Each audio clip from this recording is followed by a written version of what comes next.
Good evening, and welcome to After the Buzzer. I'm Couper Moorhead, Heat Insider, coming to you again from the Kaseya Center. Tonight, the Heat just dropped 116-107 to the New York Knicks, the new-look New York Knicks, which we'll talk about in a moment. We'll talk about how Karl-Anthony Towns has affected the game on both sides of the ball in this matchup. But before that, let's talk quickly about Bam Adebayo. I asked Spo tonight a question generally about the offense. Did they like the looks they were getting? Because the offense was pretty good tonight. Spo took that question and made it about Bam. He very clearly wanted to address that he thought he should have found a way to get Bam more shots, and he doesn't seem happy with how he's handled Bam's role in the offense so far. So here's what Spo had to say about that. Obviously, we need to get the ball to Bam, too, and that's on me. I have to find a way. This is not about a new offense. This is about having all of our guys healthy. We have the most weapons that we have, and we score, 107 points. That's not what we're aiming for right now.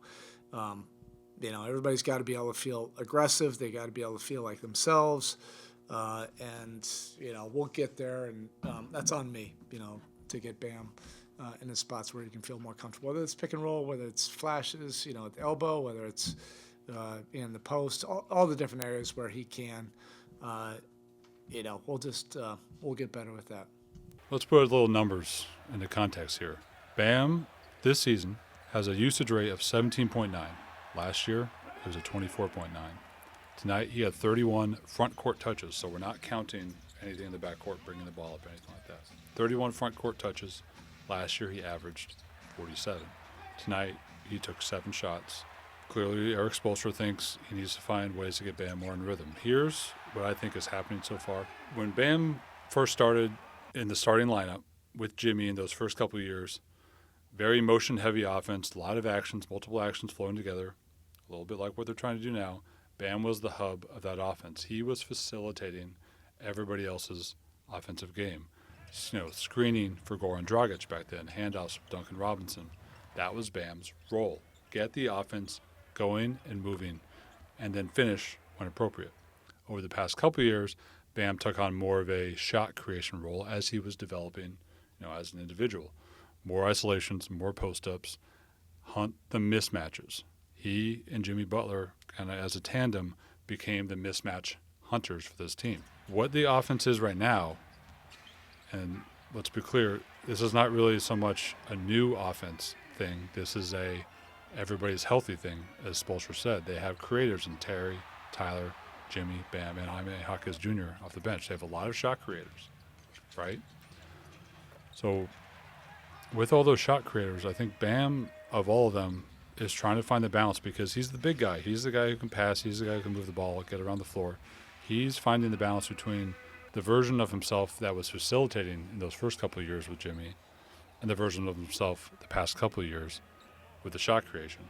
And these guys clearly all wanted to work. They feel like they're connected. And for an example, here's what Terry Rozier had to say about Bam. We all know that we got to give Bam more shots and we got to get him in his rhythm.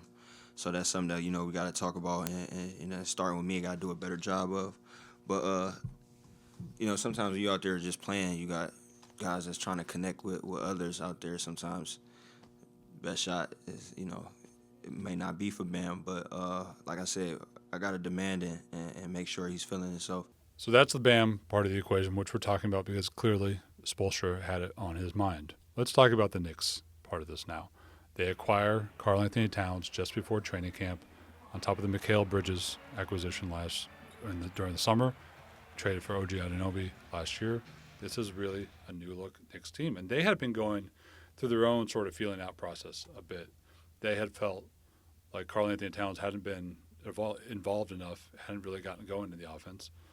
But here, again, is Eric Spoelstra explaining how they got him going tonight, especially through their lead point guard, Jalen Brunson. It was well documented that Towns had not gotten going yet this season, and Brunson, mentioned that he was going to, take the responsibility to get him the ball, and he did.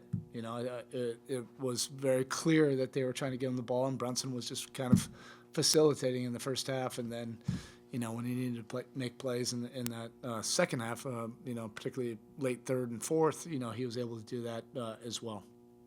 So what Towns does for them is really he creates that 5-out offense that is the ultimate cheat code really these days in the NBA. The Heat have had it with Kevin Love, high-volume shooting center. When Kevin Love is playing with Jimmy Butler, last year that was their best offensive group. 5-out just stretches your defense just like to its limits, makes rotations long, closeouts long, gives attackers a lot of space to get into the paint. Knicks are kind of undergoing that same change, that same metamorphosis with their offense where all of a sudden, instead of having rim-running centers like a Hartenstein or a Mitchell Robinson going straight down the lane and giving you bodies to put in front of Brunson, both with the drop coverage and with having guys pinching on his drives, now Towns can pop out. So if you're dropping back and Towns is popping out, all of a sudden you've got a long closer. You've got to recover. And you've got one of the best point guards in the NBA right in front of you. It's a tough ask for anybody. So instead of dropping back many times tonight, what happened was Bam would show out, kind of stretch out the coverage on Brunson, give his guard time to come back, try and disrupt the passing lane, and then if Towns popped, there would be a third defender kind of shading that way to dissuade that connection. But really, where the Towns-Brunson connection hurt tonight was Brunson found that timing where as the defense was getting stretched out, he pulled them out and got the ball to Towns in that pocket of space where, Bam is releasing his coverage to the recovering guard. Bam is trying to get back to Towns, but now Towns has already got the catch. And he has that pocket of space to drive, and Towns had a number of pretty effective drives. So he had a really balanced game. Eventually, the Knicks' three-point shooting caught fire. Both teams shot 40% from three tonight. And it was a close game. It was a really good game. Great exchanges, back and forth, clutch game. Knicks pulled away in the final 3 or 4 minutes. But Towns, you give him credit. He had 44 points, only needed 24 shots to get there, was making a lot of shots. He and Brunson are going to be something that the Heat are going to have to deal with and contend with. Erik Spoelstra, it's really fun watching how he schemes for teams and how he develops game plans for them over time. He clearly respects Jalen Brunson a lot, but now there's the Towns component. We'll see how they change things up in the future or if they feel like they need to. Sometimes teams have hot shooting nights. You just need to tinker here or there, tighten up your coverages, and you're good.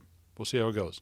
But on the other side of the floor, Towns also changes the game between the Heat and the Knicks, maybe in a way that you could say benefits the Heat. Towns is not an all-defensive player. He's not an elite defender. He's going to play a lot of drop coverage, right? He's going to drop back. The Heat have multiple drop coverage killers now. They have Tyler Hero.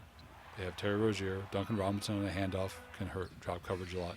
Tyler Hero, though, is really, for years, if he sees drop coverage, if he comes off a Bam screen and sees that big guy drop back and there's space in front of him, Tyler Hero's been more than comfortable attacking that. But what's different this year is Tyler is really thinking about, as we talked about last game, what kind of a shot profile does he want? A lot of times when the teams are in drop coverage, they want you to take those mid-range shots. They want you to step in and take those shots off the dribble because generally they're inefficient. Well, Tyler only took one true mid-range shot tonight with Towns dropping back all that drop coverage. Instead, Tyler was finding ways to still get into the paint, still get short 6, 7, 8, 9, 10-foot shots. Sometimes he got to the rim. This is probably the best he's ever gotten to the rim before. We'll see how it sustains. We need to see it more over time. And then he was more than happy to take those pull-up threes when they were there, along with all the off-ball movement. The Terry Rozier driving kicks to Tyler driving kicks to Terry, stuff we talked about last time. I think Tyler, this is probably the best offensive balance, the most control he's had over his offense, the most poise he's had. He's really thinking the game at a high level and playing into the shot profile and the efficiency level that Erik Spoelstra is looking for. We'll see how it plays out over time. Again, you don't want to make judgments off 4 games, good or bad. It's just wait and see on everything. But things are trending in really a very positive direction with Tyler. And tonight, it's because Karl-Anthony Towns, again, he changes the Knicks offensively, no doubt about it. They are undergoing, big changes on their offense, figuring things out here and there. But they're going to be really tough to defend with a 5-out center, as most teams in the league would be, but they've got a lot of weapons. That's how it is. But on the other side, they're giving up some stuff on defense. Towns in the drop back. Jalen Brunson is smaller. Backup guards Campaign and Deuce McBride are smaller guys. So the Heat have places they can run those smaller guys into screens, attack the centers and drop coverage. They have places where they can attack. The offense just hit a slow point, late in the game. But by the way, the offense still had an offensive rating of 112.6 and 108.2 in the half court. If the Heat have an offensive rating in the half court of 108.2 all year long, they are doing great. That is a huge improvement. Granted, some of it was three-point shooting tonight. You're not going to shoot 40% from three every night. But point is, the offense against this new-look Knicks roster with a bunch of really good wing defenders, offense looked pretty good. If you want to read a little bit more about that stuff, you can look at it in my takeaways up on Heat.com. I write, instant takeaways after every game. There's a little bit of play-by-play in there, a little bit more, explanation for some of the schematic things. The Heat are 2-2. They're off to Mexico City to play the Washington Wizards, and we'll see how things go from here. Until then, I'm Couper Moorhead. This has been After the Buzzer, and take care.